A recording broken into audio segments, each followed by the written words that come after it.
আসসালামু আলাইকুম ভিউয়ার্স। অনেক দিন ধরে বাচ্চারা বলতেছিল যে তারা ফিশ বারবিকিউ খাবে।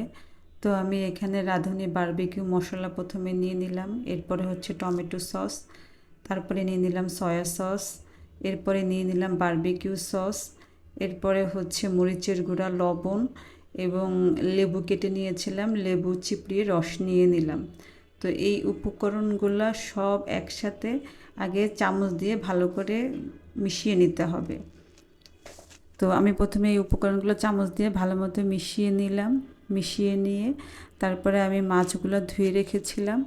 এরপরে এই মশলাগুলো আমি মাছে সুন্দর করে হাত দিয়ে মাখাবো। কারণ হচ্ছে যে এই মশলাটা মাছে ভালোভাবে ঢুকতে হবে। ও আরেকটি কথা, এখানে আপনার সরিষার তেল ইউজ করতে হবে। সরিষার তেলটা আমি সবার পরে দিয়েছি, কারণ আমি মাছগুলো সুন্দর করে মশলা মেখে সবগুলা যেহেতু খাওয়া হবে না, আমি এগুলা ফ্রিজে সংরক্ষণ করব। যখন দরকার হবে তখন আমি এগুলা ফ্রাই করে নিব। হালকা ফ্রাই করে নিলেই হবে। তো আমি মাছগুলোতে সুন্দর করে সব মশলা আস্তে আস্তে মেখে নিলাম। মাছগুলো আমি একটু কেচে নিয়েছি উপর দিয়ে, কারণ যাতে মাছগুলোতে ভালোভাবে মশলা ঢোকে। সরিষার তেলটা আমি সবার পরে দিব।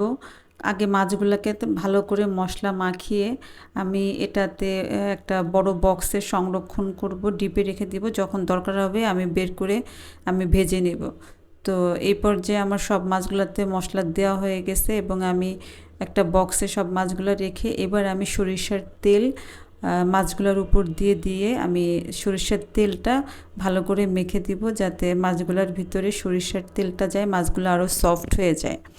তো আপনারা এভাবে মাছ মেরিনেট করে রেখে দিতে পারেন, যখন দরকার হবে তখন বের করে আপনারা ভেজে নেবেন। তো আমি একসাথে বেশ কয়েকটা মাছ মেরিনেট করে রাখলাম। এরপরে আমি এগুলাকে তেলে ভেজে নেব। তো অল্প তেল দিয়ে এরপরে আমি চুলায় মাছগুলো দিয়ে দিব। অল্প আঁচে মাছগুলো একটু সময় নিয়ে ভাজতে হবে। বেশি চুলার আঁচ বেশি বাড়ানো যাবে না, অল্প আঁচেই মাছগুলো ভাজতে হবে। আর আপনারা চাইলে এই পদ্ধতিতে বাসায় বারবিকিউ ফ্লেভারের মাছ খেতে পারেন। মাছটা আসলে অনেক মজা হয়েছিল, বাচ্চারা খুব মজা পেয়েছে, টেস্টটাও অনেক মজার ছিল। বাচ্চারা বারে বারে বলতেছিল যে আম্মু একদম বাইরের মতো হয়েছে। তো আপনারা চাইলে আমার রেসিপিটা ফলো করতে পারেন, রেসিপিটা ট্রাই করতে পারেন। আর এতক্ষণ কষ্ট করে আমার ভিডিও দেখার জন্য আপনাদের সবাইকে অনেক অনেক ধন্যবাদ। আমার ভিডিওটা ভালো লাগলে আপনারা ভিডিওটা শেয়ার করবেন, আমার ভিডিওটায় কমেন্টস করবেন। ধন্যবাদ সবাইকে আমার ভিডিও দেখার জন্য, আমাকে সাপোর্ট দেওয়ার জন্য।